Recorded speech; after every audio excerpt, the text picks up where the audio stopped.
இந்த ஊழல் மந்திரிகளை வைத்துக் கொண்டு அரசு நடத்துவது என்பது மிக கேவலமா இல்ல? நீதிமன்றத்தினுடைய கண்டனத்திற்கு பிறகும் இவர்களெல்லாம் பதவியிலே நீடிப்பது என்பது.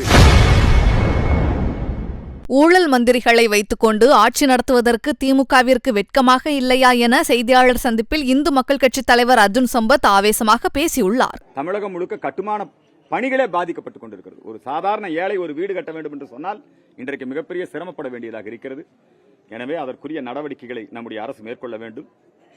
இப்பொழுது உயர்நீதிமன்றம் 5 மந்திரிகள் மேல அவர்கள் செய்த ஊழலுக்காக அந்த வழக்கு விசாரணையை நடத்த வேண்டும். திமுக ஆட்சிக்கு வந்தவுடனே தங்கள் மீது இருக்கக்கூடிய சொத்து குவிப்பு வழக்கு, ஊழல் வழக்கு இவற்றையெல்லாம் உள்ளூர் நீதிமன்றங்களிலே நடத்தி இவங்களே மந்திரியா இருப்பாங்க, இவங்களே வழக்கு நடத்துவாங்க, இவங்களே விடுதலை ஆயிக்குவாங்க இல்லையா?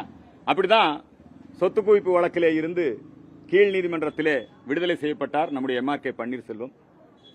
நம்முடைய ஐயா பொன்முடி அவர்கள் தண்டிக்கப்பட்டார், செம்மன் கடத்தல் வழக்கிலே தண்டிக்கப்பட்டார்.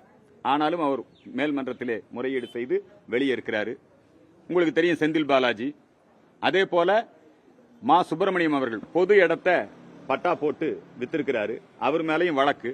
இப்படி தமிழ்நாடு முழுக்க நீங்க பாத்தீங்கன்னா 5 மந்திரிகளுக்கு மேல இந்த வாரத்தில் மட்டும் நீதிமன்றத்தில் ஊழல் வழக்கை சந்திக்கிறார். இவர்களெல்லாம் ராஜினாமா செய்யணும். உச்சநீதிமன்றம் கேக்குது, உனக்கு ஜாமீன் முக்கியமா மந்திரி பதவி முக்கியமா? காலக்கெடு நிர்ணயிச்சிருக்காங்க. வெக்கமா இல்ல?